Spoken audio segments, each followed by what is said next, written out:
Bonjour à tous. Aujourd'hui, place au cinéma français.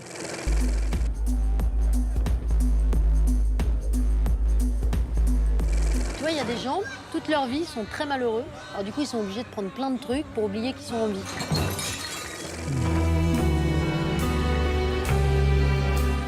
There are an impressive amount of French productions here at the Cannes Film Festival this year, and we're going to start with a man who's loved here in France because he's hilarious. Jean Dujardin made history a few years ago when he became the first French actor ever to win an Oscar for his part in The Artist, which began life here at the festival. He's back this year with a black comedy called Deerskin, which is opening the Directors Fortnight sidebar. Louise Dupont went to meet him.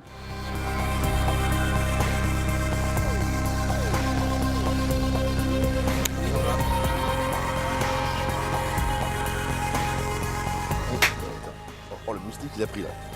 Wow. Jean Dujardin, hello. Hello. So Deerskin is an absurd story about a man who's controlled by his deerskin jacket. Tell me honestly, what was your first reaction when you finished reading the script? Before I read it, I'd actually met director Quentin Dupieux, who told me a bit about it. He said it was a story about a man who goes into the mountains to isolate himself with his deerskin jacket.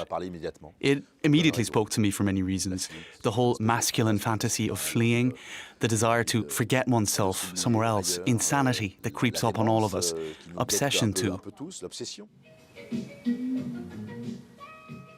Là, vous êtes en train de parler de mon blouson. Non, non, non. Ah, ok, pardon. Pourquoi on parlerait de ton blouson? Non, c'est parce qu'en fait, on m'en parle tout le temps, quoi. Des fois, il y a des gens qui m'arrêtent dans la rue. Je suis habitué à ce que ça attire les regards, c'est pour ça. Pardon. The film makes us laugh, but it's also very disturbing. Can we call this your first horror movie? Oui, si on veut. Yes, if you want, you can call it that. It's not a film that's purposely trying to frighten viewers, but the fact is there's this atmosphere with the mountains and the music, this normality that can be scary. You enjoyed pushing yourself? Not at all. In fact, I enjoyed not pushing anything. It was really about not overdoing it, not the horror, the make-believe or the typecasting. I definitely didn't want to get into the psychiatry of it all. I always find it a bit fake. Anyway, I don't think we should go there after Jack Nicholson.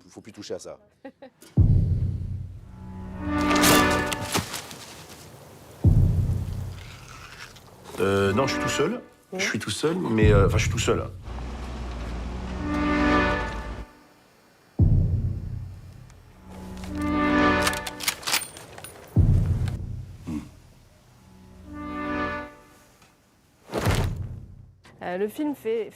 The film does make us smile from time to time.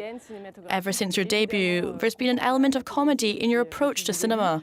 Would you say that making people laugh is your greatest pleasure? It's not necessarily narcissistic. I don't need to set off laughter or get a reaction. It is something I enjoy in life. It's probably more selfish than giving. What I mean by this is that I think I'm more talented when I make people laugh. I'm talented or gifted with life. I find myself happier that way. Well, it seems like you're being careful not to be typecast. We've seen you in dramas such as Nicole Garcia's A View of Love, Bertrand Blier's The King of Ice, and in works by Claude Lelouch, who's here at Cannes. What did you learn? It's fulfilling. It's what I thought this job would be about when I started. People don't let you do all these things in the beginning. They want you to choose. But I said, I won't pick. I made the decision to try a bunch of things because I'm curious to know what I'm capable of doing. To know, you have to try. And while I'm at it, I might as well go for films that could maybe benefit from my name, like The Clink of Ice, which was difficult to put together, or The Artist, which was difficult to put together too. These films were made on a tight budget, but I'm very happy with them.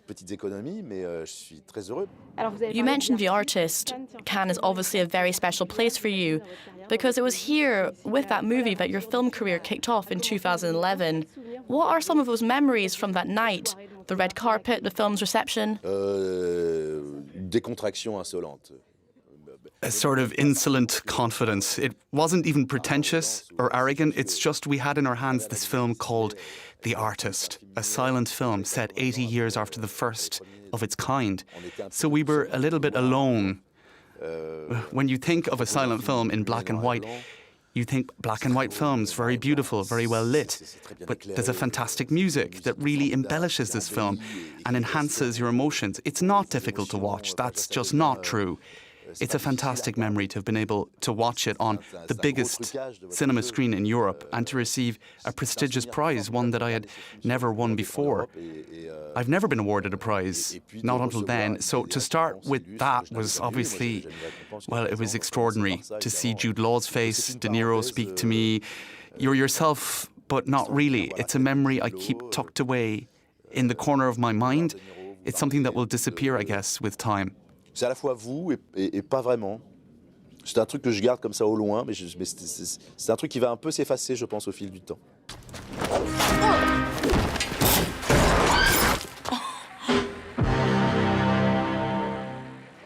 Next to a Frenchman being described as the new Spike Lee. Ladj Ly is a filmmaker shining a light on the reality of the deprived Parisian suburbs. He's here in competition with his debut feature, Les Miserables, inspired by the 2005 Paris riots. And it's truly excellent.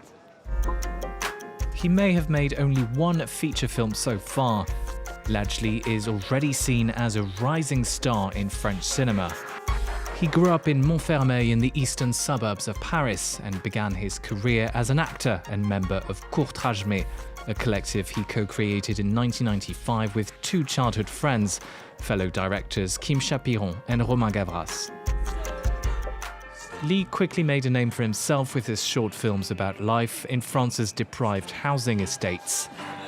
He famously documented the 2005 Paris riots in his documentary 365 Days in Clichy-Montfermeil. But it was another documentary, Speak Up, that caught the attention of critics, earning Lee a nomination for the César Awards in 2018. Bonjour, mesdemoiselles. His first full-length feature film, Les Miserables, is based on his short film of the same name. Quoi? Set in the French neighbourhood of Les Bosquets in Montfermeil, it centres on three members of an anti-crime brigade who are overrun while trying to make an arrest.